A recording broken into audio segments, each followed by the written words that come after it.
My name is Chris Jarvis. Welcome to this presentation. I'm going to just throw up a little bit of info here to let you know who I am. I've done different kinds of things over the years, but Impact 2030 is an initiative that we launched with the UN back in 2015 to mobilize the global workforce through employee giving and volunteering.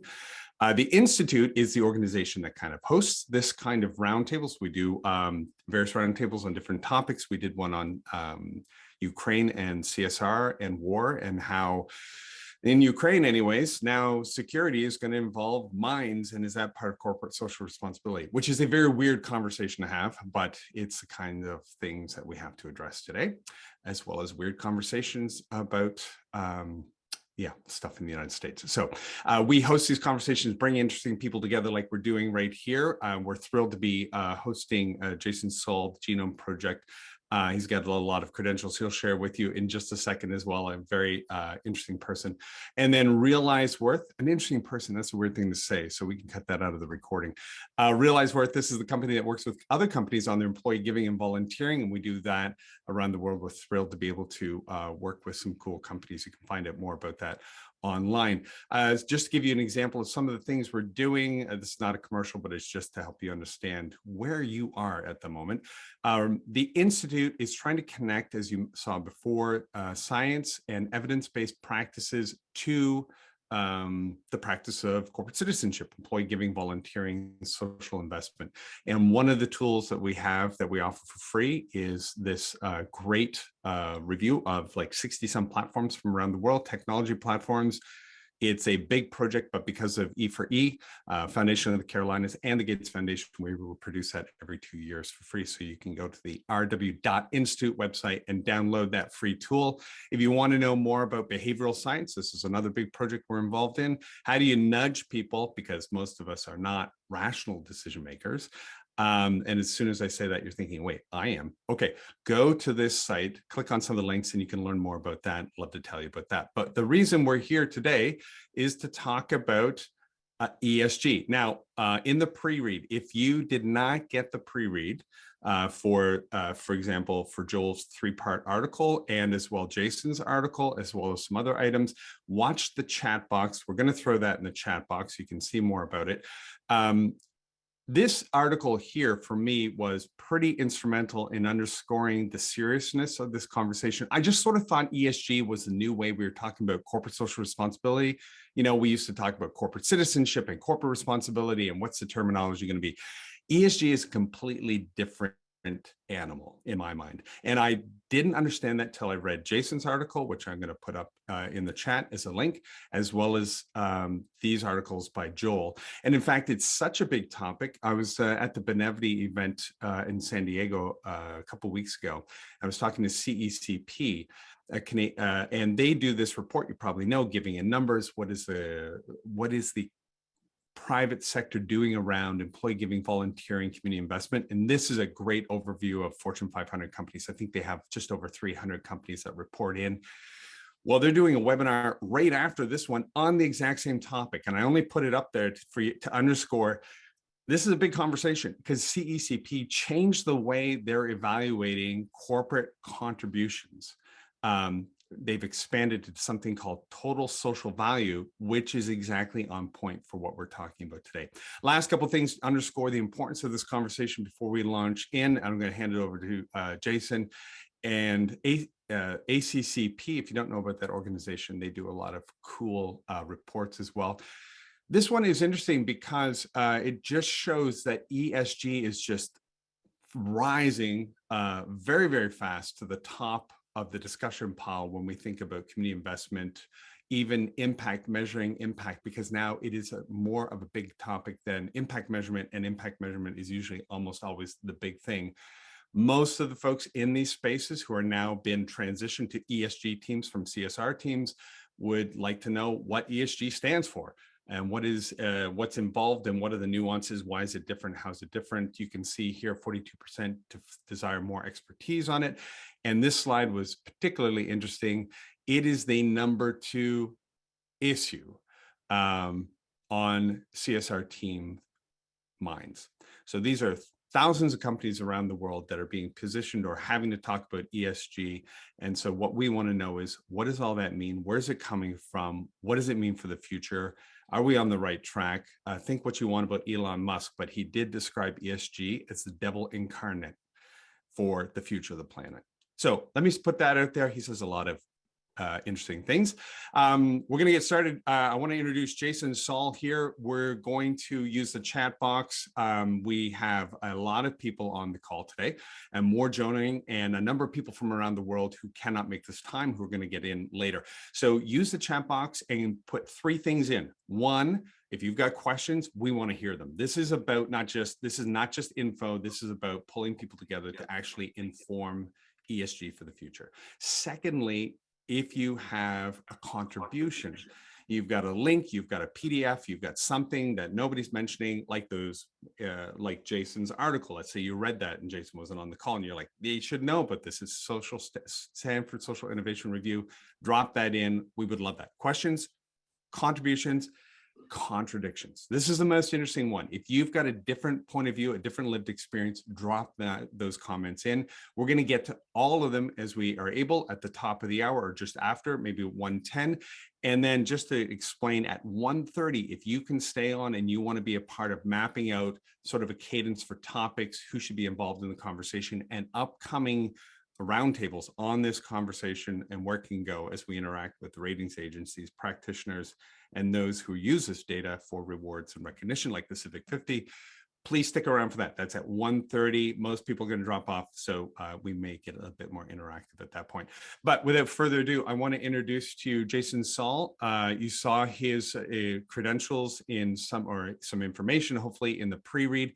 He's the executive director for the Center for Impact Sciences at the Harris School of Public Policy at the University of Chicago. That's kind of a big deal. And he is the CEO and founder of the Impact Genome Project. And he founded a business called Mission Measurement, which has been doing great impact work, measurement work for many years now. So Jason, I'm going to hand it over to you. Thank you so much for having this idea, writing that article. And I'm thrilled to be a part of it. This is an important conversation. Thank you. Yeah, you bet. Thanks, Chris. I appreciate the introduction. And I really want to make a special thanks to Realize Worth Institute for hosting this and all of you for showing up. This is a really, really important question and topic, and it's something that is worthy of more than a 1-hour conversation. So we are intentionally designing this as a series, as Chris said, and in fact, a working group where all of us can work on this issue to influence the field, to influence the regulators, to influence the rating agencies, to influence investors about why S matters and how S matters. So I want to talk about a couple things to set it up, and then we have an amazing array of folks to really discuss and tease out some of these thematics. But I want to introduce a couple important thematics today. The first is why S matters now. Why are we even talking about this? Why are there 500 something people signed up for this webinar? First, I think there's just the rise of ESG generally, right? According to Bloomberg and others, it's ESG investing is likely to hit $53 trillion assets under management by 2025. That's 1 in every 4 investment dollars. Even if some of that is a little bit fudging, that's just a lot of money. So ESG is big and growing. The second thing is that in society, we have kind of experienced what I refer to as the social impact trifecta. 3 big things just happened over the last few years. One, the death of George Floyd and the rise of racial equity as a dominant issue. 2, COVID and the primacy of public health in everything that has to do with society and business. And 3, Ukraine and the invasion by Russia and the war that's tearing apart Europe. Those 3 mega social issues are unignorable by investors, by corporations, and by society. And so they are crowding out, in terms of their immediacy and potency, a lot of other factors that have historically been important, like E, which are still important, like the environment and climate, but there are factors that are of equal weight, and some would say even greater weight. I've heard some investment analysts talk about how S is the new E. And when you look at the research in terms of the diversification of ESG investing, there is a trend towards diversification into thematic products. Right now, E is approximately, in terms of a focus, the environment is about 25%. The social impact focus is about 3%, at least of all new emerging themes for ESG funds that are being recorded, but it is growing significantly. And we're seeing it basically double every quarter in terms of the importance of social impact and the primacy of that as a theme. So one, S matters now because there's a lot of money, there's a big focus on social impact, and investors are demanding social impact. The second reason why I think S is important for us to discuss is that there seems to be an evolving logic of ESG investing. The origination of ESG really came from the idea of excluding unethical businesses all the way back to social responsible investing. But even as ESG formed, the conceptual underpinnings of ESG are all focused on risk and mitigating risk for investors or disclosing material risks to investors. At the same time, the more you read about ESG, the more you hear investment analysts and assurance experts and investors talk about not just risk mitigation, but outperformance. Here's a quote from Ernst & Young saying, basically, it's evident and well known globally that businesses adopting robust ESG practices outperform those that do not. Outperformance is replacing ethical screening as the desired endpoint of ESG is the first point here in the involving investment logic of ESG. Outperformance is replacing mere ethical screening or risk mitigation as the desired endpoints. The second thing I want to be able to say is that materiality is evolving as well. So as the investment logic of ESG is evolving from risk mitigation to outperformance, meaning companies performing better than their peers because of the ESG strategies that they're undertaking.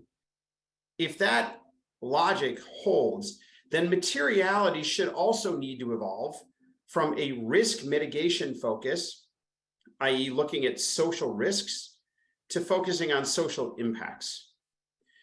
If you really think about it, what we're seeing is that social risks are now potentially less material than social impacts. Many of these social risks that have traditionally been listed or data that we've been analyzing for S are now being mitigated by government regulation and market forces. Things like labor practices and skill mapping and employee satisfaction and focus on human rights. There's a lot of other governors on that activity that go far beyond the materiality of ESG. So one, I would assert that social risks are now less material than social impacts. And the converse is also true. Social impacts are more material than ever now. If you look at the impact of social issues like public health and COVID, social determinants of health, the importance of the rule of law and democracy as a result of Ukraine, the influence of racial equity on customers, on product development, on employee satisfaction retention, the power of financial inclusion for expanding customer bases. These societal impacts are incredibly material to business. They're influencing the business's license to operate. It's influencing partnerships and contracts. It's influencing legal risks, operating context, competitive advantage, employee morale and performance, branding, product performance. Social impact is an absolutely essential ingredient of ESG, but we need to start to rethink what S means and how we are measuring it. That's the point of today's conversation, is what does materiality mean in today's context when we're considering S and social issues, social impact. We have a great panel today, and I want to turn it over to them right now because we have a lot to learn. Our first panel is our practitioner panel. And so I want to welcome Aaron, Amy, and Rachel. And we're going to talk about how are practitioners and corporations thinking about social impact today. So Amy, I want to start with you. How does your company currently report the S in ESG? Yeah, well, welcome everybody. Hi, I'm Amy White. I lead corporate social responsibility and social impact communications for Adobe. And I'm really excited for this conversation. I'm excited for the group that's gathered. I'm excited for the panelists, but I think most importantly, I'm excited that this group, and I hope all of you have committed that this is a point on a journey. As today is not a one and done. We're kicking off. I see a lot of enthusiastic chat for the kickoff of this conversation. That's really what it is. So excited to have you all as partners in this really critical conversation. So the S and ESG, and I too, like Chris, I think having been in this work for a while, was like, oh, God, okay, is it CSR? Is it ESG? Is it social impact? Is it corporate citizenship? Like, what are we doing? Let's just pick a name, everybody.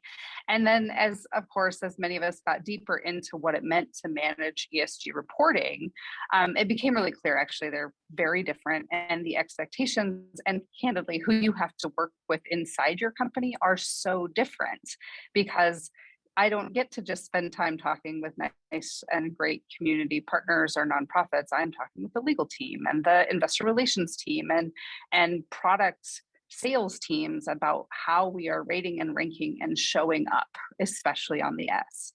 Especially on the E. And so I've been very committed throughout my career to sort of saying, like, the S is actually where all the money is. And for those of you that have been doing corporate philanthropy or community-based giving, is that we know that we are a force to be reckoned with. But if there was some additional rigor or expectation around our work, that then we could sort of get to that collective impact that I think many of us actually got into this work to have. And so the S for us at Adobe is evolving. And I say that because I think this conversation is very timely, is that as we wrapped up a materiality assessment about 2 years ago, it was sort of the same as you might expect. It looked the same. The dots on the plot chart looked about the same. But what didn't emerge is actually this piece of my work, which is around social issues. So yes, material issues were diversity and inclusion and climate change and things like that. But where the idea of how we show up as a corporate leader on issues of social topics that are most curious to our investors, to our employees, et cetera, doesn't show up. And so we started that journey last year to say, like, the materiality assessment is a good starting point, but what's missing? What are the things that are actually relevant in the landscape that we operate in that we need to plot as well? And so for us, some of the basics of what we're reporting are things that you would expect that have emerged certainly since 2020, and additional scrutiny around board diversity, what that looks like, percentage of employees that are not non-white, particularly in the US. And so I think the S right now, when it comes to where the rigor lies, really is about diversity and inclusion. And I think it's a very US-centric conversation. Where I think it's going, which I'm excited for as a next step, is to think about, okay, so you're investing dollars, how do the dollars line up to what you've said is important to you? So I think that right now we spend an awful lot of time talking about diversity and inclusion as the S, and then also very broad strokes around how much money. So how much money did you do? How many hours did you volunteer? And this panel, of which I consider to be some trusted colleagues, it's like my least favorite kind of reporting, is the butts and seats and the dollars out the door is not impact measurement. But I think it's good. It's good that someone's finally asking how to quantify, to say out loud, what proportion of product did you donate? What proportion of money did you give? And now the next step in my mind is to say, and what was the impact of that? And what targeted communities or initiatives were you aiming at? Thanks, Amy. That's a great point. Just to tag on to that, just to provide the audience an actual quote from the data that's actually collected in the Dow Jones Sustainability Index and some of the other questionnaires about that. One of the questions is, does your company have a system for measuring impact of corporate contributions? Not what is the impact of your corporate contributions, but do you have a system? Yeah. Another question is, I think, what is the monetary value of your contributions? That's all we're asking right now. Yeah, I think we're at the beginning of a journey that I think those of us that have been in sustainability started 15 years ago, is that asking the question so that we stop putting everything in one bucket, right? Is that we give away product, we have time, we have matching dollars, we have corporate grants, we have all sorts of things, sponsorship. They all just ended up in this big bucket where a company, XYZ company, would claim we invested $25 billion annually. And it's like, come on, like if that were true, we'd solve a lot more problems. And so getting a little more scrutiny behind what the dollars are is the first step. Thank you. That's great. Well, Rachel, I'd love you to join this conversation. I want to ask a slightly different question to you, which is, should social impact be included in S? And I don't just mean community giving, but I mean the impact that companies are having on society and on social issues. Should that even be included? Could you give us your point of view and tell us what you do for in this space? Yeah, thanks so much, Jason. It's such an interesting question, and thank you for having me. I am the Director for Sustainability and Impact at Luminous, which is a strategic communications agency based in London. Hello to those of you who are in my time zone enjoying this lovely summer evening that we're having here. I have been working in sustainability for over 20 years across global companies and all different issues. I actually started my career on the environmental side. One of the things that I do at Luminous is help companies with materiality assessments. So thinking about social impact and where that fits into materiality is something that I do quite a lot about. So I think the question of should social impact be included in S, and what do we actually mean by S, is really important, because I think one of the things that ESG has done, and I mean, I completely agree with Amy about the what are we talking about here? Oh my God, can we not just pick a name for it? That there is just a proliferation of opinions and views. But if we look at what ESG is, it really emphasizes data and measurability. Why? Because that information is primarily used by investors and other capital providers to make investment decisions. And that's not necessarily a bad thing, but what it does mean is that there is a real emphasis on quantification. So then if we look at where we come from, the history is environment on the E and ESG, because that's where things are easiest to measure. But if anyone on the call has been around in this field for as long as I have, one of the things you'll know is that 25 years ago, it was not so easy to measure greenhouse gas emissions. And all of the debates were around, what is material in terms of emissions and what do we have to report and how does this matter? And even now we're having challenges to that and things like scope 3 emissions. So it's easy to measure isn't necessarily an excuse. And we have some approaches to social impact measurement, like social return on investment, like outcome-based financing, things that get us part of the way there. But I think one of the things to me that's really interesting is when I work with clients on a double materiality assessment, side of that double is impact. And we ask, what is the impact of this company's activities on the environment, on people, on economies, on society? And we look at both negative impact, which is the risk lens that you were talking about earlier, Jason, but also positive impact, so the opportunity lens. So a company should be, in addition to asking a question like, what am I missing by not having a good gender balance on my leadership team? They should also be asking, what do I stand to gain by including more voices and perspectives in my senior decision-making team? And they should be asking that about all sorts of things that they're doing. I just wanted to also kind of respond to a couple of things that Amy was mentioning. So one of these questions, I think, is about input versus output. And we should all be trying to get towards more robust outcome and output-based measurements. I think the dollars donated, the hours volunteered are a good starting point because they represent the level of effort, but what they don't represent is the level of change.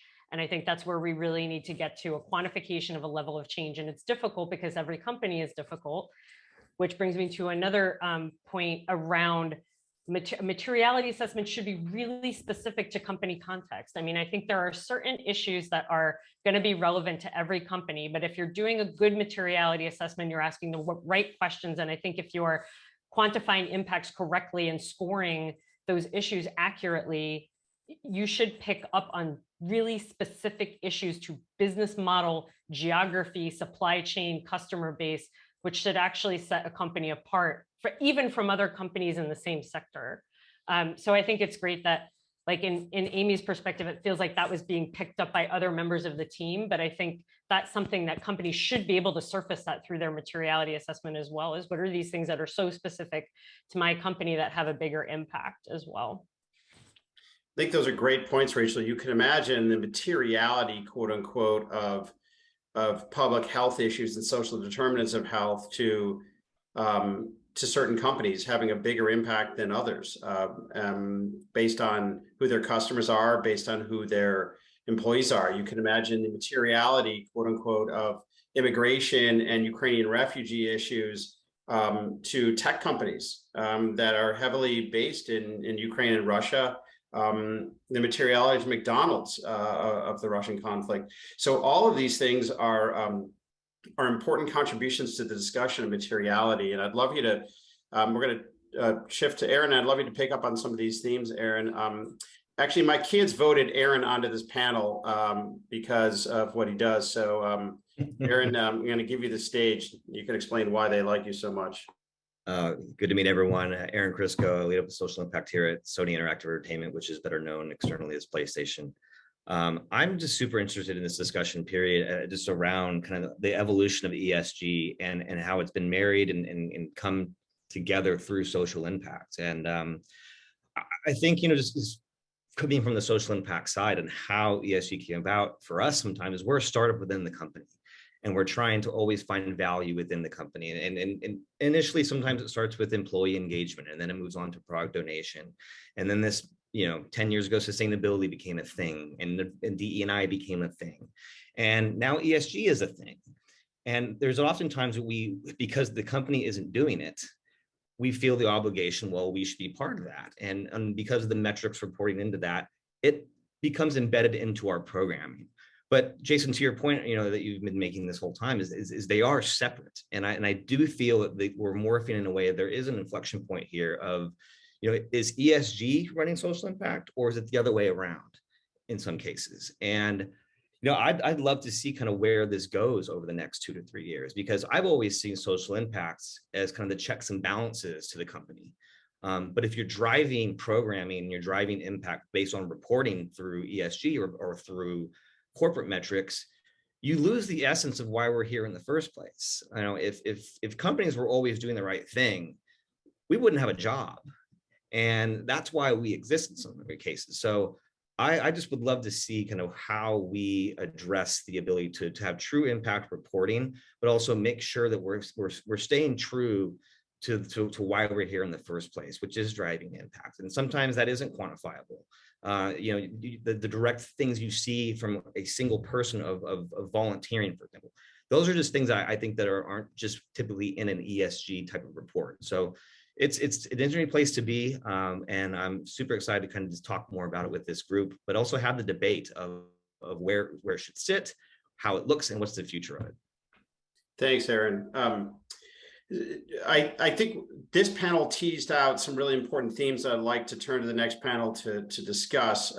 Amy talked about the ease of quantification of the E and climate change, which amazingly, we're talking about how easy it is to measure, like, the atmosphere, which is not easy. But there was a success in reducing that to a quantifiable metric. And now looking at the way social impact is measured, as Rachel pointed out, primarily in terms of outputs and donation sizes, which hasn't quite reached the level of materiality, you can say, or meaningfulness as what we've achieved in E. In my research, I found that a lot of investors are not necessarily more obsessed with climate as the only risk that matters to companies. It's just that it's easier to measure. And so, Aaron, as you say, I think there's a lot of materiality here to explore, and I appreciate you teeing it up. Let's turn to our next panel, because I think it's really interesting to hear the counterpoint, or not the counterpoint, but like the alternative perspective from the practitioners who are living this and actually trying to grow the impact of businesses, to the folks that are actually looking from the outside in, the rating agencies, the folks that are analyzing and evaluating corporations on their ESG. So Brian, I'm going to turn to you first, because we really love to hear your perspective. What is your what is your process at your agency for, like, what process do you use to define what's included in S? Like, what's the methodology that goes behind your work? Yeah, thank you so much for the question. Yeah, so I work at a company called 3BL Media, where I'm the VP of ESG programs. And one of those programs is the 100 Best Corporate Citizens ranking. So, we go through a long process of designing this methodology that, I work in close collaboration with our data partners at ISS, because they're doing the collection and processing of our methodology and the data that is behind it. I'm also going through a process of incorporating feedback from prior years and input from subject matter experts, which is why I'm so happy to be a part of this panel today. But throughout all this, special care is taken to ensure that that list of factors considered is both a good measure of the impacts of the E, S, and G, but also is in keeping with those current trends. So we're always looking to refine and further improve the ranking. I will say that as it stands, the largest portion of our ranking is actually measuring the disclosure and impacts of social factors from those that impact employees, your stakeholders, human rights, and society at large. And just to put some specifics behind it, the entire ranking is 155 factors, 71 of which is about 45% of the overall weight of our ranking, falls into these S categories. So it's not always easy, but our goal, when possible, is to tie these measurements to a specific impact. And kind of one example that we're looking at is, in the last couple of years, corporate lobbying and political engagement has become a lot more, well-informed, a lot more data behind it, but also coming into the eye of S as well. We've talked a lot about other aspects, but political contributions and lobbying has been not just specific to climate change, but across, a lot of different ESG areas have become a lot more important. So what we're looking to do is not just look at those lobbying dollars, but also, who are the recipients of those dollars and what are the goals of this contribution? And my view, and the view of kind of those I've consulted with, is that this goes a little bit further in kind of understanding, peeling back the layers of, lobbying is not entirely bad, it's not entirely good, but what are the goals of it? Who are you contributing to? And really this kind of light that is being shown on these issues kind of leads to better outcomes with these companies who can now speak to the goals and the amounts that are in there. And that obviously leads to increased transparency and raising that bar for their competitors as well. That's one of those impacts that we hope our ranking is moving forward. Thanks, Brian. So I think one of the points you're making is like the transparency itself is powerful and the data is useful for informing rankings. One of the questions I've always had is who judges what criteria matter? So in some of the rankings or in some of the rating agencies, we'll ask about board composition, or we'll ask questions about whether supply chain contracts respect the rights of indigenous people, or do you have an anti-bribery and corruption policy? Like, who comes up with this stuff? I mean, where does this come from? Like just a generic panel of experts? I mean, where did your criteria come from? So we're always tying into, in our criteria, again, it's primarily based on the ISS quality score survey and the information they collect, but we tie many factors into those third-party verification processes. Those, our human rights policies that we're asking companies to disclose are aligned with the UN Global Compact, they're aligned with the UN guidance, OECD guidance, GRI as well, these principles of reporting. So we're always looking to tie into those authoritative third parties as well to, again, make sure that we're not just, grabbing things out of the sky and maybe leaning into whatever the current hot topic is, but really focused in on how the most impactful way to measure these things. And I'll also add, we're not necessarily, it is risk that we're looking at, but I think one thing that we are different because it's a standalone ranking as opposed to, a year-long index or whatever, is we're not just looking at the risk, we're looking at that impact. Certainly a long way to go, but that's what our goal is. Yeah, I think it's valuable. I mean, Brian, thanks for sharing that. And one of the things that Brian references these third-party authoritative sources. Jimmy, you work for one of these third-party authoritative sources, so maybe you can join the conversation here and tell us, like, what goes into the process from your end? Who's coming up with these criteria? What's your mechanism for updating it or evolving it? Yeah, thanks. Measuring S. Thanks so much, Jason. I'm so glad that you've asked me that question. It's great to be part of the conversation. Hi, everyone. So I'm Jimmy. I'm at Moody's ESG. We are the data provider, ESG data provider, part of Moody's. I'm not part of the ratings agency, the credit ratings agency, just to be absolutely clear. So our role is, I guess they're broadly called ESG ratings. We call them ESG assessments. And but this idea of the criteria, right? And I think, Brian, you set it out. We roughly are looking at the same kind of things. When we're thinking about S, let's say we're talking about the environment. We're thinking about science-based factors, which we can all understand as a data point. There's a kind of method behind it, X, Y, Z.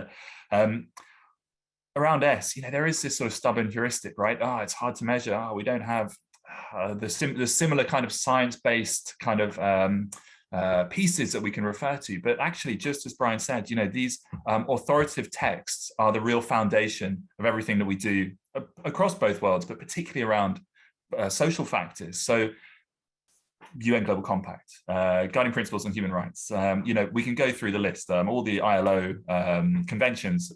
These are the places from which we draw what we call them, and I will try and limit the jargon, action principles that inform our criteria. So we're looking across all of these to pull out the kind of most relevant criteria and do it in a practical way as well. So for us, we have 30 criteria.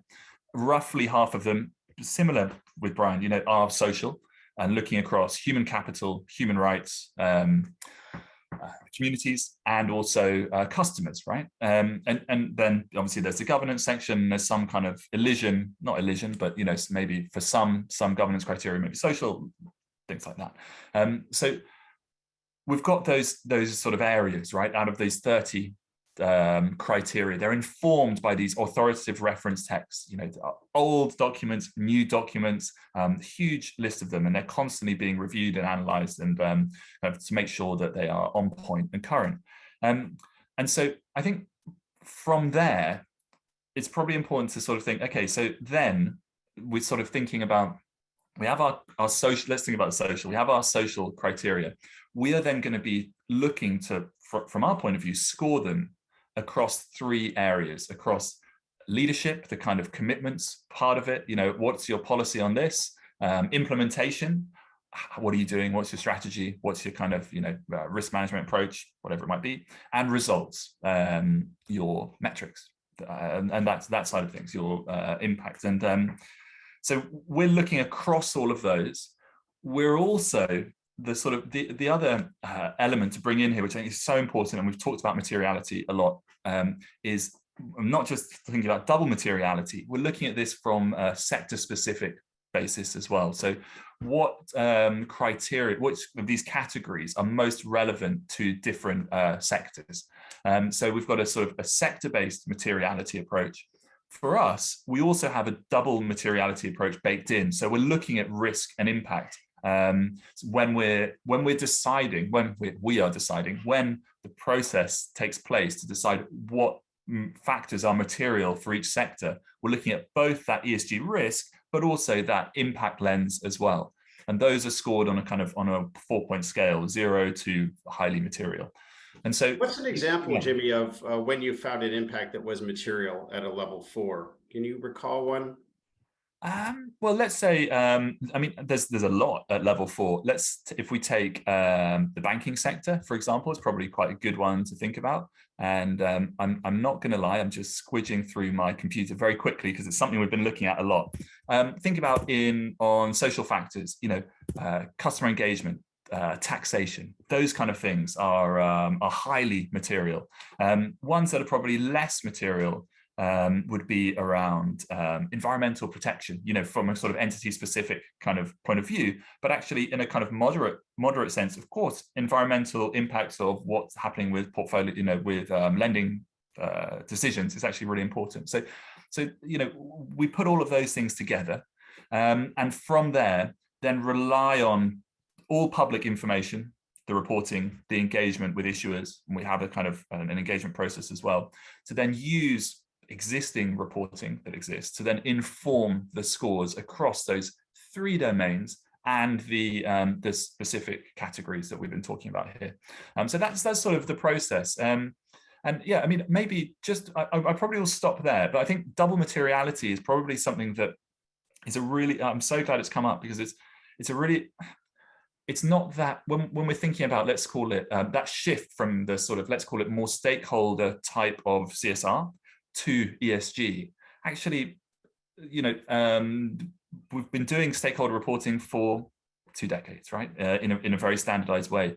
The impact lens leans so heavily on that. And once it becomes part of this sort of, let's call it ESG world in a double materiality way, and it's becoming standardized and codified through different standards, not just voluntary disclosure frameworks, then we're starting to see, okay, people really are going to have to rely on all that fantastic expertise that companies have been building for all these years, doing their brilliant stakeholder engagement and community engagement and all the rest of it. And those factors, which if you just took an ESG risk lens alone, they just wouldn't appear material, right? They just wouldn't. And for us, that's really important. That's great, Jimmy. Thank you. I think you've teed up really nicely the evolution from risk to impact, and how your firm looks at that. I'd love to invite Bruce to the conversation as well. And Bruce, specifically, you know, I'm interested not only kind of what the process is, but from your perspective, what needs to change in the frameworks and the processes to start to kind of price in positive social impact to the way you're looking at companies? Great, thanks. And just by way of quick introduction, so I'm Bruce Thompson. I am the global social specialist within S&P Global Ratings. And just to be clear, that is part of the rating agency, as opposed to, you know, how Jimmy was explaining. He sits apart from the rating agency. And obviously S&P has multiple areas in which they interact from an ESG standpoint. But I'm not, for instance, a part of the group that does the Dow Jones Sustainability Index, the CSA annually. We have levels of interaction, but it is rather distinct. So I'll do my best to provide commentary, recognizing that we're a large and kind of multi-pronged organization here.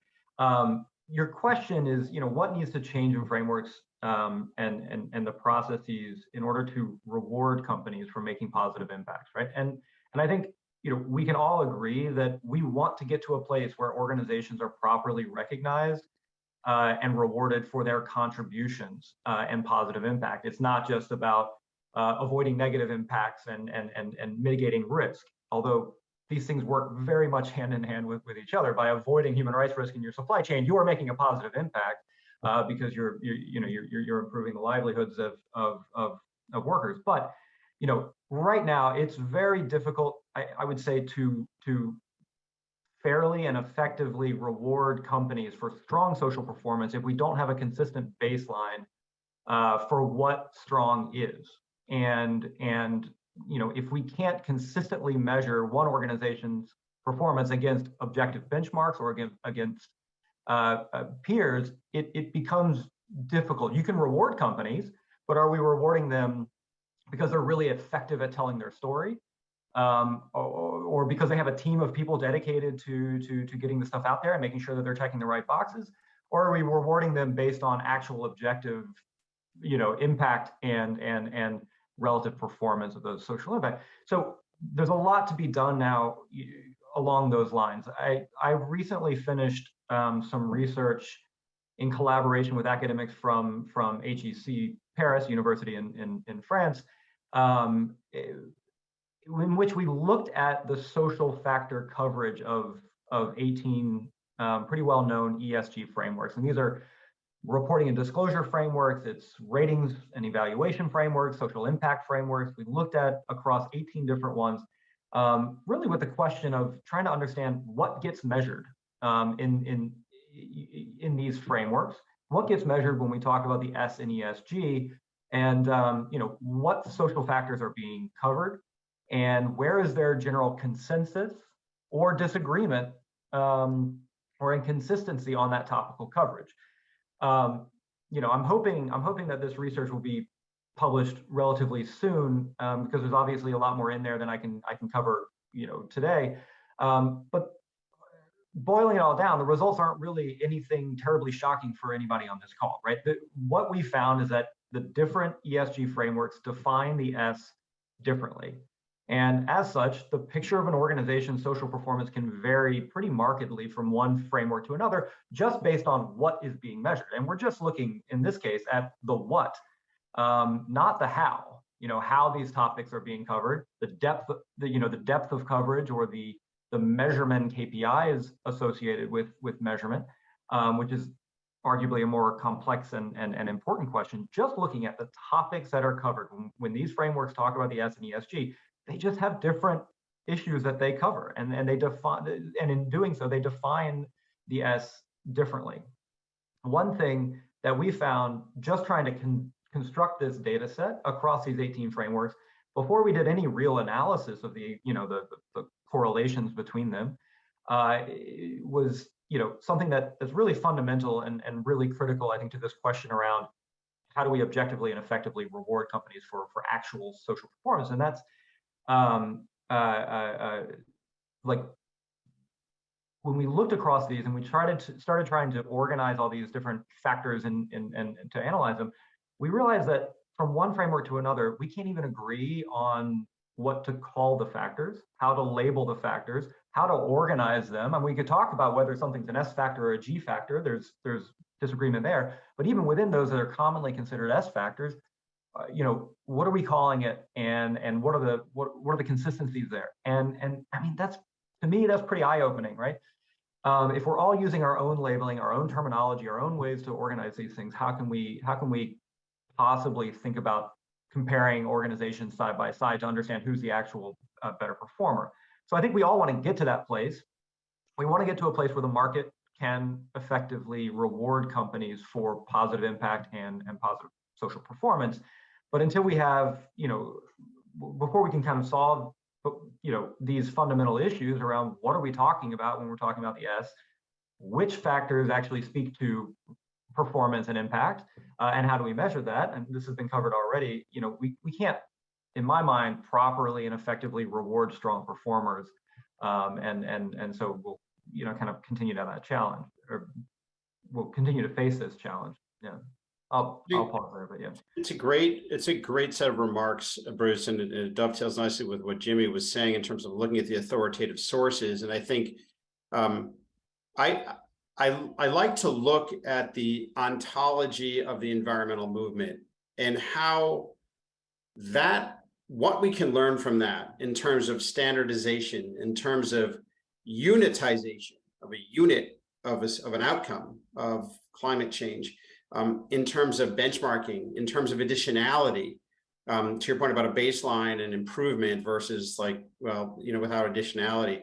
So I think there's a lot that we can learn from how E did it, if you will. And I'd love for you to be able to share the results of your study with the group when it's ready. I really want to take the last 10 minutes and turn it over to the group to ask this wealth of people on the session here any questions. And so, Chris, maybe you can help moderate that part. And I'd like to turn it back to you. Yeah, it's been great. I'm going to call it to Danielle or Julie just to keep me up to speed, but we'll start with a couple of the most recent ones. And this will be open to anybody. Again, we have about 5 or 6 minutes, and I'm going to wrap up this first part. If you can stay on to talk about where do we go from here, you'll want to do that. We'll go for another 30 minutes or so, probably not the full 30 minutes. We'll talk about when the next conversation is, what's going to be happening and how you can play a role, and when you should expect to see comments, links, all the info from this come to you after the call. So that's coming to you in about 5 or 6 minutes. That conversation, is coming up at 12:30. So let's start with what Monica just said. She's wondering where the community is for this conversation, which I think, Jason, is exactly why we decided to pull this together. because the community is pretty diverse and everybody's playing a different role. So what happens when you get everybody talking about ESG at the same time from these different points of view? So this is kind of what this is meant to be, Jason, right? When you say, and then working forward with the roundtables, moving forward to have more conversations, examine some approaches, and get to what materiality can and can't be in this topic. Well, I would just add to that. I think it's the right question to answer, to ask. And again, if you look at the environmental movement, I talked to the early folks who were involved in defining additionality, who were involved in setting the standards for how you measure environmental impact. This is 20, 30 years ago. It started the same way. It boiled up from a conversation about what matters, about how to standardize, about how to measure. And I think that's one of the things I hope to get out of this working group is how does this group on this call become a data set, become an influencer in the conversation? Because I think, as Bruce pointed out, we got to start to figure out comparability, standardization, and benchmarking. And it can't be outside the realm of human possibility to do that. If we've been able to quantify something as abstract as the climate, we can surely quantify this. But I think it's going to come out of this conversation and inviting more voices into the conversation. Yeah, and it may demand a change in terms of how we do and think about community impact to an outcomes-based version rather than a typical traditional philanthropic base. That may get us to better opportunities for materiality. Carmen, I'll make a quick comment on some of the questions that are coming out around SDGs as well. I think everybody wants a framework, right? We all want standardization, and I think SDGs were a good start to that. I love the colored squares. It's great. But the fact of the matter is, most of the SDGs are population level statistics. They're not outcomes that any one intervention or company can directly contribute to. So looking at the state of poverty in the world, or looking at low birth weight babies and things like that, just really aren't necessarily direct longitudinal outcomes that a company can directly influence. So I think it's a good reference point, but I don't think it will serve as that authoritative guide that Bruce and Jimmy and others are looking for in terms of like benchmarks and standards that people want to report against. Okay, let's go. Go ahead, Amy. Yes, I was just gonna jump in. Yeah, do it. I think that's what we said we would do. Is there is a lot of SDG talk, and I think Jason, you're absolutely right. It doesn't help us get to what good looks like. What I do think the SDGs do is give us something to focus on, right? Like, I think that was the power of the SDGs, by saying, here's the colorful boxes, pick one, just pick one. And then we can sort of drill down and figure out what impact measurement would look like. And I think 2030 is really soon now, but I think there still is some potential there to create some sort of infrastructure behind some of the most critical, whether it's hunger or poverty. There's some piece of it. Housing is integrated in there in a number of places where every company, no matter who they are, is investing in one of those. But if we can take it from like the banner to then what are the activities, proof points, and impact measurements that we're going to drive for by geography or by a population set, it needed another rev on how to adapt it, I think. And it's still possible. I do think, and I see someone named Amy, who I already like, commenting in the chat, is that, lots of companies, lots of organizations slap up the SDGs because it makes it look like you know what you're talking about, or that you're engaged in a global conversation. But I think there's not a lot of meat on that bone. Yeah, and I think specifically as Bruce and Brian and Jimmy were pointing out, understanding which colored square, quote unquote, is most material for which business. So what really matters for Adobe may be very different than what really matters for Bank of America or for Microsoft. And so really beginning to look at the more intellectual sophistication of delineating these, standardizing these, aligning these, so that we really have a framework to work within, I think is a good starting point. Hey, Jason, I'm gonna jump on this as well, because I have a lot of, so because I am in the communication space and reporting space, I see a ton of companies try and use the SDGs as a reporting framework, which is really not what they're designed to do. And I think they should be really they're meant to be a call for action. I think they're challenging for many companies because they're not designed for companies. They're designed for governments working in international development. And I think it makes it really hard for particularly companies that are not global to look at those SDGs and figure out what is my contribution to them. And instead, what companies wind up doing is just a language match. And they go, oh, look, SDG 13 climate, I work on climate. So we're working on climate. And it's not as simple as that. And I do think that like the UN itself needs to do some work on, I think, better engagement with corporates and on, actions that corporates could take that would actually move the needle on those things. But there was another thing that I wanted to respond to, which might be slightly controversial for this group, but it's in response to something that you were saying, Jason, about standardization. And I think that standardization for something like an environmental impact, I think, which is objective and physical, is a lot easier than standardization in social impact space.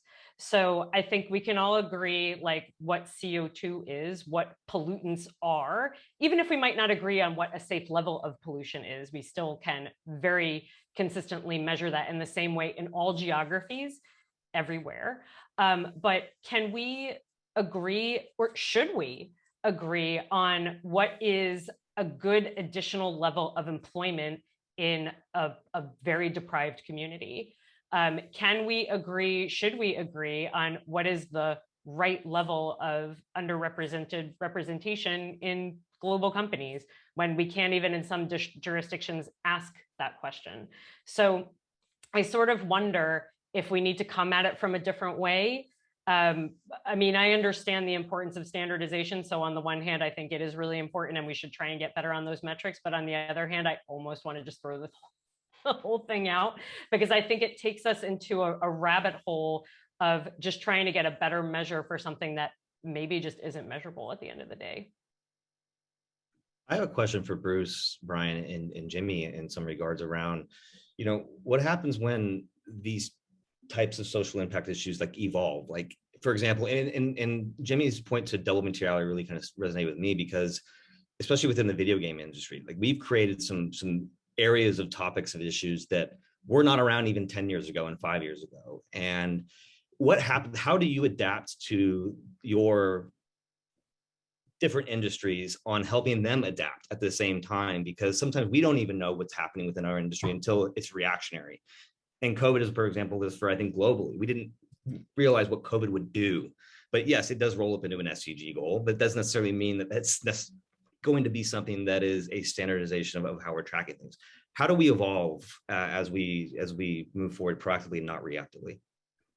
Such an interesting point, Aaron. I think, I think for us, there is like a process of emerging issues, bringing them in, making sure things are evaluated and evolved. And I think from my side, one of the things we are trying to do, even if we're tracking things, there may not be, like you said, a standard way to collect a piece of information that then will be verified in a report that then could feed into a process. So it's really tricky to get hold of that could become relevant. I think one of the things that it's probably not the answer, but a part of doing it is contributing to policy debates and also to general thought leadership, contributing to the common activity on these issues. So let's say we're looking at things like loot boxes, for example, responsible use of AI. There aren't really the kind of ways to look at those things right now. But we know that if we can be part of those conversations, talking to policymakers, putting out thought leadership on these things, you start to build that kind of momentum, and issues can move quite quickly, as we're seeing now with something like biodiversity, into the mainstream. So that's probably one way, certainly that I'm involved doing all of our research on and putting out papers and stuff, that I think is so important for everyone to be involved in, because, otherwise, we blink and suddenly, we've had zero discussion about responsible use of artificial intelligence, for example, and it's just pervasive and nothing's, we've not discussed it in a meaningful way, and that is a dereliction of all of our duties. Yeah, and I'll jump in and contribute as well, just to that. So what I'm trying to do with our ranking, which again is slightly different than ratings, is to kind of look after the issues that are most pressing and most applicable across, but we're not necessarily chasing down each and every new topic. for the reason that Rachel also alluded to, that sometimes either it's not measurable, but as she said, it's also, how are we going to get on the same page for what a reasonable or a desirable outcome is on some of these new issues. So it is a little bit reactive. That is one of the challenges of ESG, basic, as we've been referring to it, because it is kind of looking backward.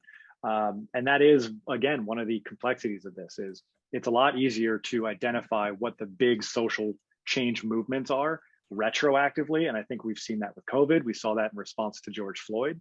Those are some things that we ought to have been ahead of, as a country, as a corporate, environment, but also, just worldwide. But we weren't, and now we have to measure looking backward, looking at these issues. So, it is a combination of backward looking at and identifying these issues, but also trying to stay ahead of it. One issue that, again, is becoming more clear, could be an issue, is lobbying. I know this year I also included, we were talking about reasonable and responsible use of AI. I included in our ranking this year at least one factor, if not a few, that looked at data security in response to this huge increase in sometimes government sponsored, but other times not, hacks that were happening. Being a good steward of your employee and customer data is a social requirement for companies now. Thanks, guys. I'm going to turn it back to you. Great points, Brian. And Chris, I'm going to turn it back to you to close this out here and transition. Okay, great. This has been a phenomenal conversation, some rich stuff coming out of the chat box. As you can see on the screen, the next discussion will be on August 25th at 12:30. If you need a hop now to go to that next Zoom call, hopefully this is not so much the case anymore, but we totally understand. Watch for the follow-up. We'll get it out no later than Monday or Tuesday of next week. We just need to get a few resources together, and we'll send you some information about this upcoming, there you are, August 25th roundtable. But if you can stick around for the next 30 minutes, we're going to hash out some of those details, make sure it's working for everybody. In the meantime, I just want to say Jimmy, Brian, Bruce, Aaron, Rachel, and Amy, who had to drop, phenomenal to be on the call. They are going to be a part of this going forward, whether they know it or not. And so we'll keep including you and expand this group, but incredible insights, very robust conversation. I appreciate you not holding back and asking good questions.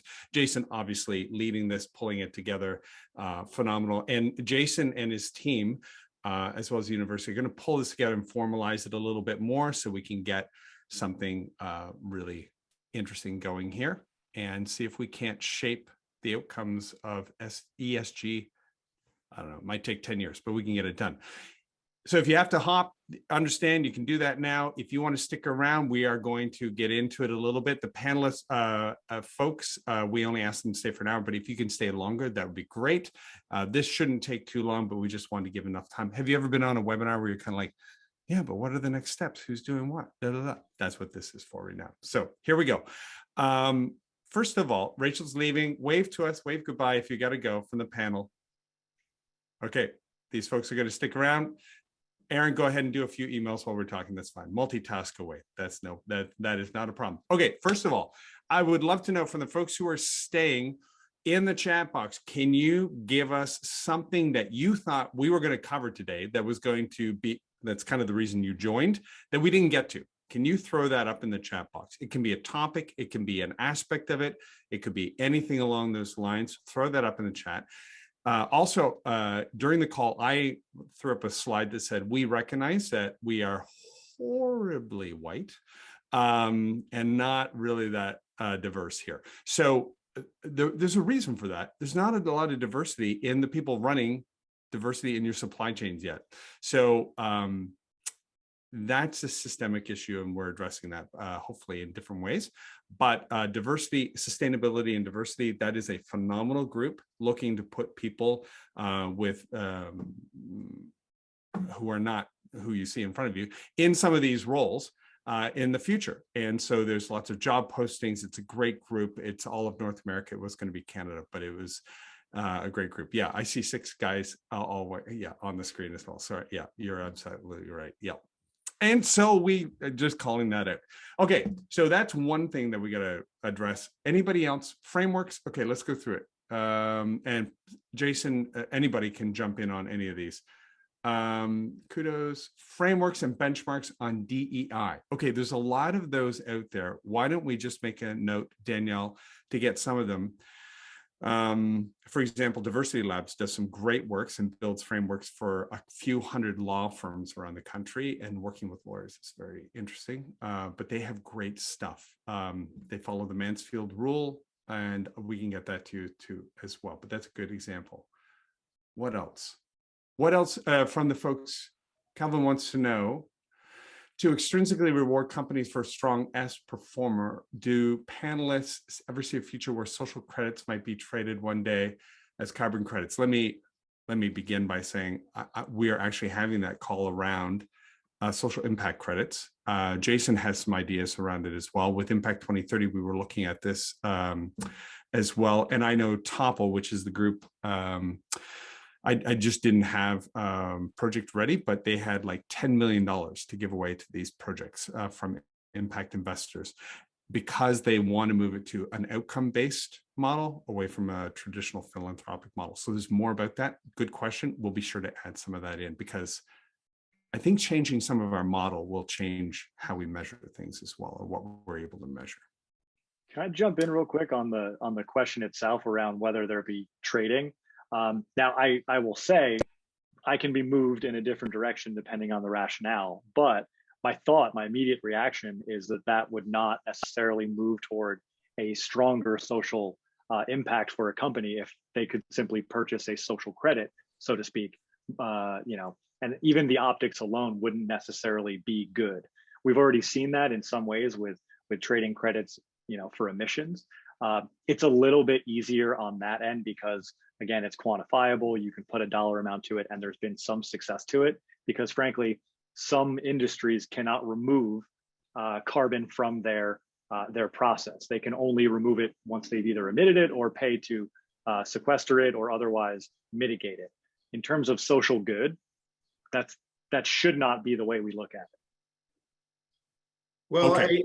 It's a really good question, a really good point, Brian. There's another way to look at it too, which is that you can have standardization and credits without trading. So, for example, to Brian's question, or to Bruce's point about how are we going to get commonality and benchmarks, a lot of companies today are giving away a lot of money and investing a lot in social initiatives around STEM, around immigration, around education, around housing, around homelessness.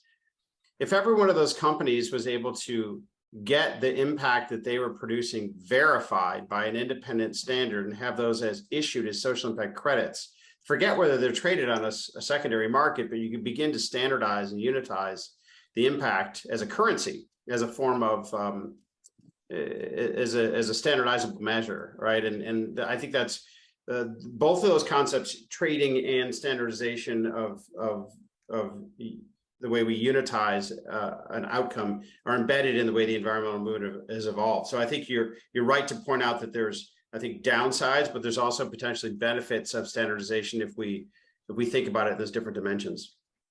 Yeah, no, I completely agree with that. It was the specific about trading that I'm wary of. The offset, right? I'm going to offset my diversity or something like that, right? You can imagine.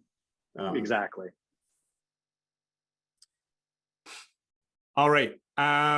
Anybody else want to jump in on anything that we've said so far? If not, what we're trying to do is just collect things that need to be talked about. Yeah, thank you. Real quickly on that point, I mean, I think, we might get to a place where what we've talked about, social credits and everything is possible. In the meantime, I think there is a broader conversation about how do we appropriately price or not monetize, but how do we appropriately account for and price the positive and negative social externalities of our activities, right? We talk a lot about that on the environmental side, but how do we get to a point where we're able to understand the real kind of impact from a social standpoint, how that is transmitted back to the business, so the impact on the stakeholder, and how that then becomes an impact pathway back to the business from a credit or a financial standpoint, such that we can properly begin to account for that and internalize some of these topics. And to your point, I don't think a lot of this stuff isn't very measurable,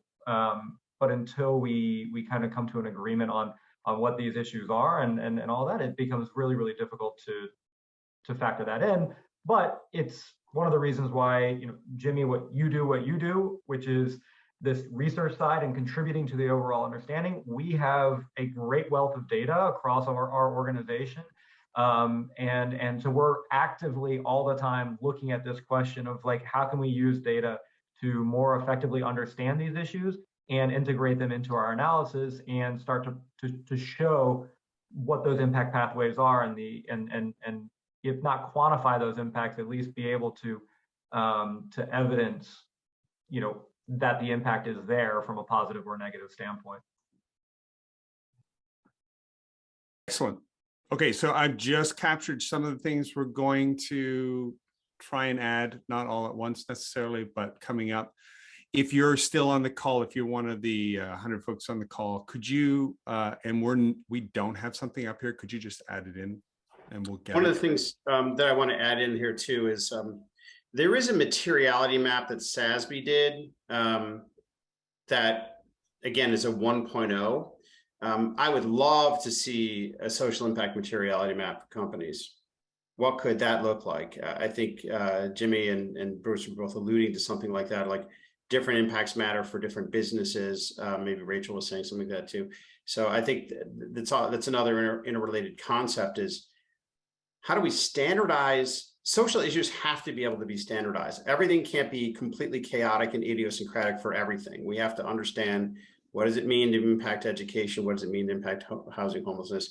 And then the second piece of that is, how do we understand the materiality of those things for different businesses? Does homelessness really matter for Salesforce and Google in San Francisco? Is it material to their business? Or it's probably more material to them than it is to you know, IBM, which is somewhere in upstate New York. So starting to think about those things, I think, would be very powerful. Yeah, and I was wondering if somebody on the panel could, because I haven't got to ask any questions here yet. So just by my very existence as a 53-year-old white male, if I do no harm, and I'm no microaggressions, I'm not calling out, hey baby, and all that stuff in the workplace, and I'm friendly to people of all types and from all backgrounds, and I do no harm, I kind of hand fully intact to the next generation a framework that produces the same results. I didn't make it worse, but I didn't do anything. To really address systemic racism, I have to find threads to kind of pull at in my own personal life, in my work, and yank at them. Do they undermine my future and the future of my white progeny? Yes, absolutely. But that's what's going to happen. We have to deconstruct that all of it kind of goes to this group and very little is left over for the other groups. If we think about S and ESG in a similar way, and I'm going to use Apple because I love the company and we work with them and they've done great work, but their very existence creates a ton of externalities in the Bay Area, not the least of which, not just on their own, but as part of a group, not the least of which is people can't afford to live in the Bay Area unless they're making a huge paycheck. And when we were down there a couple of years ago, we were talking to some of the groundskeepers who have to drive 2 miles in to do the work and then 2 miles out of town where they live, because there's no place for them to live. And homelessness has been and continues to be a horrible problem in San Francisco with no solution in sight.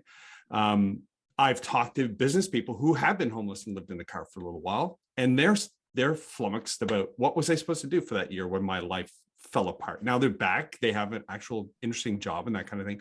So it's the externalities created by the fact that you're here, not only as a white male on this call, but as an organization.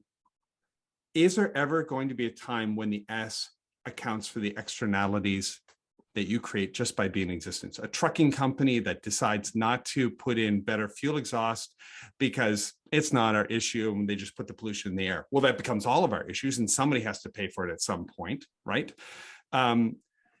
Does anybody on this call see S accounting for externalities rather than just, well, this fits our business and we have a pipeline, we want a pipeline of more people working at our company with diversity. I mean, that's all kind of like making our business stronger, but it's still, and it touches on some of those externalities, but it's not taking responsibility for them because you exist. Does that make sense? Or have I created a big that makes sense. conversation?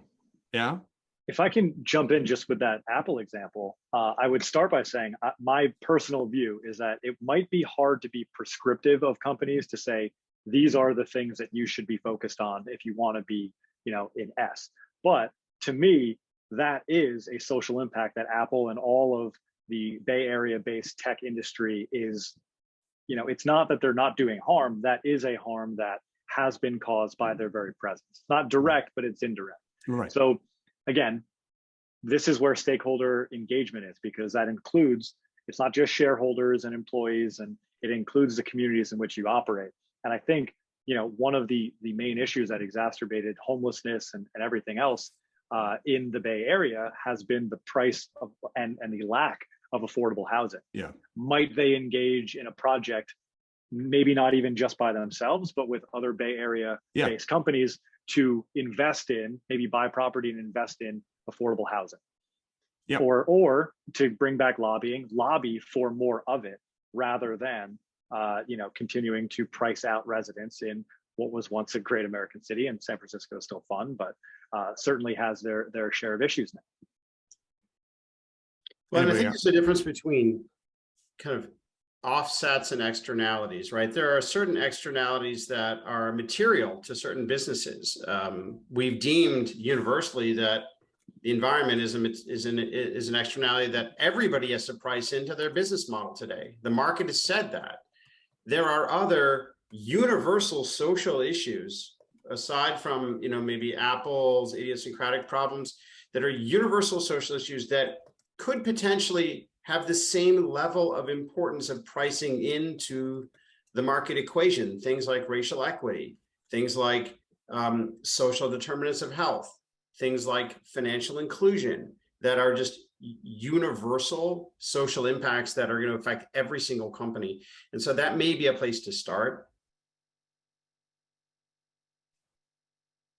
All right. Anybody else on this particular? Maybe if I just very quickly, Chris, I think your examples are, very evocative, and just to sort of take it from a more agnostic sense from, I can think about what we're doing. I'll mention that in a sec, but just that intentionality and additionality is what we're looking for on the impact side, right? Across all of these issues. And I think when we're looking at contributions that companies are making, not how they're aligning to the SDGs, but actual contributions. And we do map contributions, and, one way we do it is looking across products and services, and let's say percentage of revenue that is aligned to this goal, that maybe, products and services that are to do with, let's call it, making more affordable lending, more affordable pricing around XYZ, or whatever it might be. There's a range of things that we do map to the goals. There's plenty of alignment, but there's often not very much contribution. And I think that is kind of where this sort of intentionality and hopefully additionality around material issues, and those material issues that Jason was talking about, that's where hopefully the impact community is moving in that space, and you guys have been doing lots of stuff on that for a long time.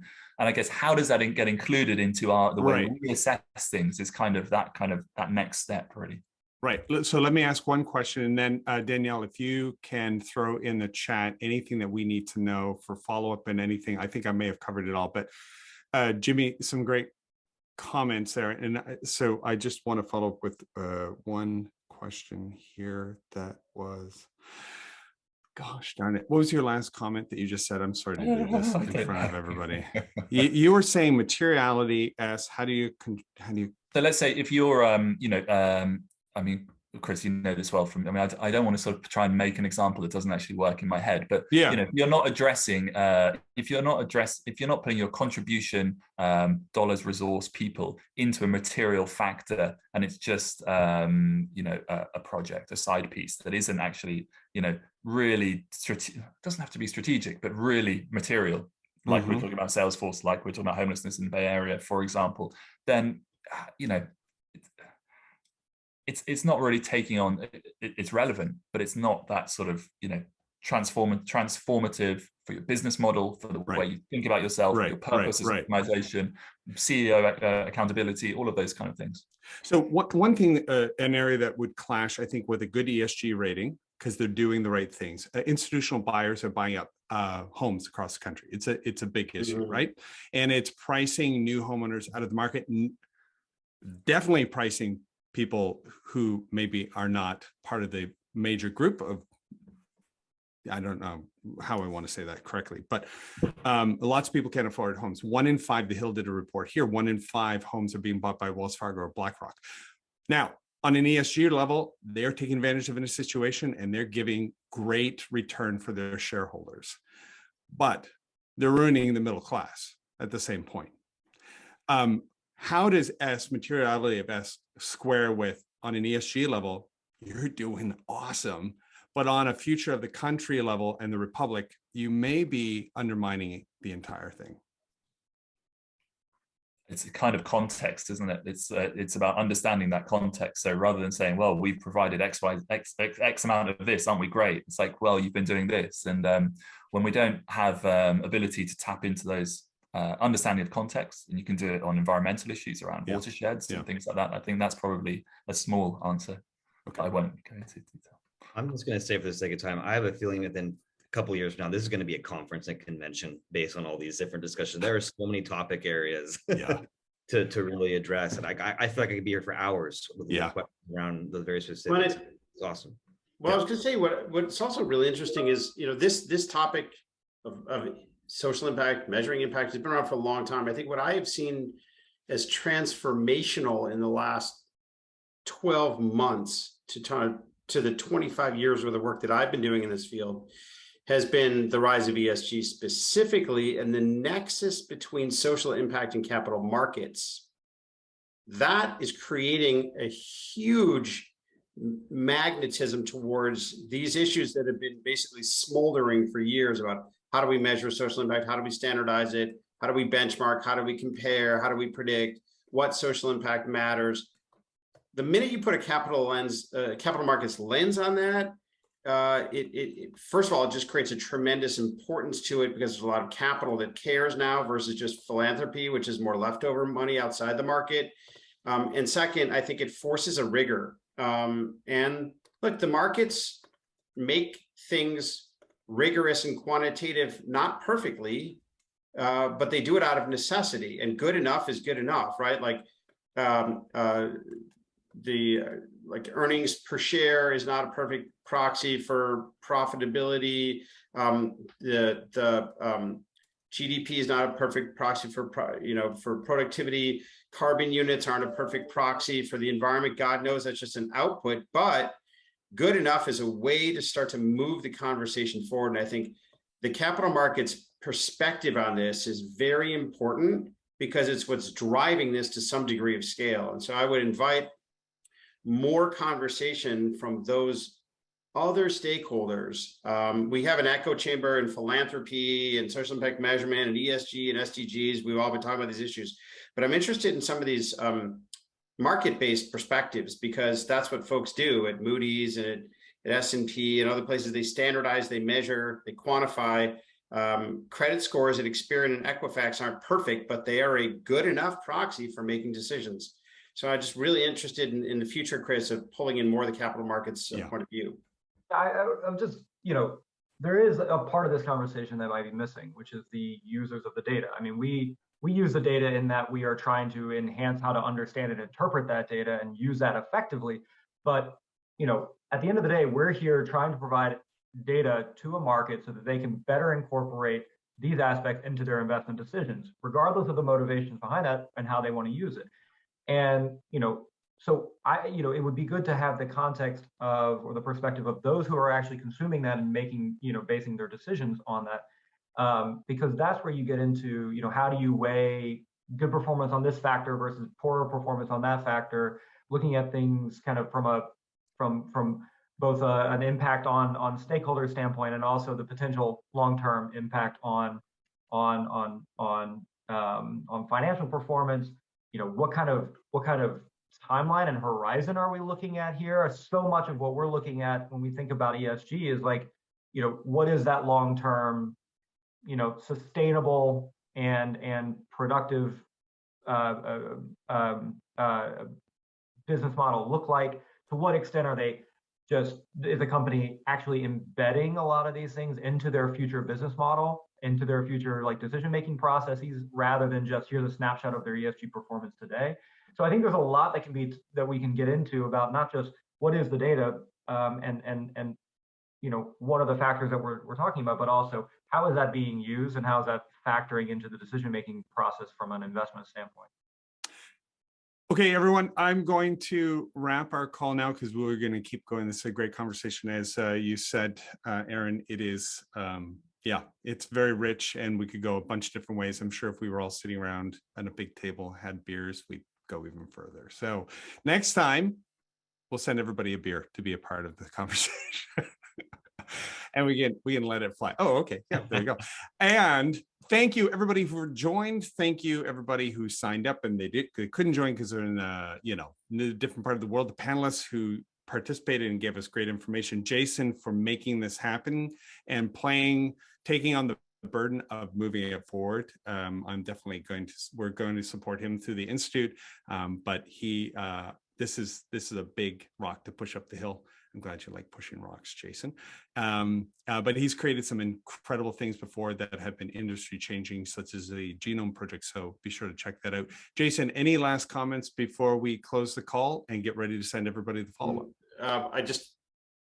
I love the conversation. My only comment is let's keep this moving. We can move the field. This conversation can inform the field. This has never happened anywhere in this type of concentration. So I just invite everyone to continue this, suggest topics for next, invite more people to it. But we have the opportunity to move the field. There's a great principle in physics called Heisenberg's principle, which is the act of observation actually influences the experiment itself. So we are observers, but we are actually influencing the social experiment. Love it. Great scientific example to give at the end. Thanks, everybody. Have a great day. Have a great week. If you have any questions or comments, email us. We will get back to you. You can find me at chrisjarvisrw.institute. You can find Jason here at this one, Jason Saul at uchicago.edu. And watch for the follow-up. Again, thanks for our star team of panelists. I really appreciate you all participating, sticking around. This is an important conversation. Jason, again, thank you. Thanks, everyone. Thanks, guys. Thanks all. Thanks, everyone. Cheers. Bye. Bye.